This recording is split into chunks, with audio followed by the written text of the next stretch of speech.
Good morning, my friends. Welcome to Start the Day with Ginny. This Friday, I'm getting ready to give a talk at the University of South California to a small select group of students who are part of a leadership training. And during that talk, I'm going to cover the first chapter of my book, which is Be Self-Aware as a Leader. The first section of the book is about healing leadership. And it's all about you. It's all about how you can create a very strong foundation for yourself with self-awareness, with authenticity, with purpose, with meaning.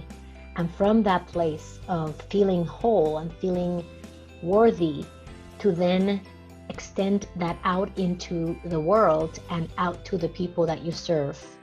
And section 2 is about how to lead, engage, and influence others. And section 3 is about strategies for personal development. So I want to share with you today in Start the Day with Ginny what I talk about in being a self-aware leader and the 3 things that I'm going to cover when I speak to these students, these young students. I remember when I was a student, I wish I had received some of the insights that I'm actually sharing with people now, because I know that it would have made a world of difference. And that is the main reason why it's so important to me to share my story and to share my journey with you and with people who are willing to listen, because I know that it would make a valuable contribution to your career, to your well-being, to finding more fulfillment, to really finding your inner compass, rather than relying on external forces to drive you and to set the vision for what you want to achieve. So this is what I'm going to talk to them about on Friday. The first thing about being a self-aware leader is being aware of your emotions. What emotions are you feeling right now? Self-awareness is one of the components of emotional intelligence, and it's all about getting in touch and tapping into your emotions. And the importance of that is that when you are self-aware of your emotions, you can then choose how you're going to respond and how you can have a more constructive interaction with your environment while recognizing the emotion that you are in. So for example, if you're in a meeting and you're feeling that you're getting triggered by something that someone is saying, you could easily react and blurt out something that you may regret later. Instead, when you're a self-aware leader, you check in with yourself, you realize, wow, this person's really triggering me. What would be a constructive way to address this without blowing up and without damaging my personal brand, which is what people say about you when you leave the room. So that's the first part, tap into your emotions. The second part of being a self-aware leader is to understand your human needs and what really drives you. All of us have 6 major human needs, of which 2 typically tend to be the primary needs. We have the need for certainty, making sure that we know what's happening, that we have food on the table, a roof over our heads.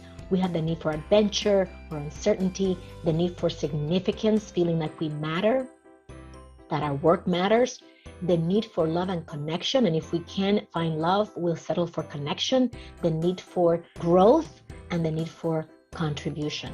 So what is it that drives you every single day with your family, with your team, at work? Notice what those needs are, because they drive your behaviors. And likewise, if you have them, your team has them too. What are their primary needs? Is it significance? Is it connection? Is it growth?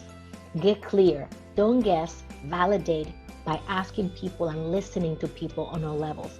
And finally, the third component that I'm going to talk about is energy. Notice your level of energy. Know what brings you up and what takes you down. In many cases, you and I could be in the same situation, and I could be completely drained, completely taken down into a rabbit hole, and you're perfectly fine. You're able to manage, you're able to be responsive, while I can't. And the only thing that's making that difference, the factor that's the difference there, is how you manage your energy and how I manage mine. So being a self-aware leader means that you're going to learn how to manage your own energetic vibration, your own emotional energetic state. You can see how these three components, your emotions, your human needs, and your energy are all interconnected. Everything is connected in my view. And so this is what it takes to be a self-aware leader. And I talk about many other things in section 1 of the book, but being a self-aware leader to me is foundational in your life to live in self-leadership and to create that internal GPS, as I mentioned, to lead your life and contribute from that place. That's it for me today. Live with purpose, live with joy. You know where to find me at callwithginny.com.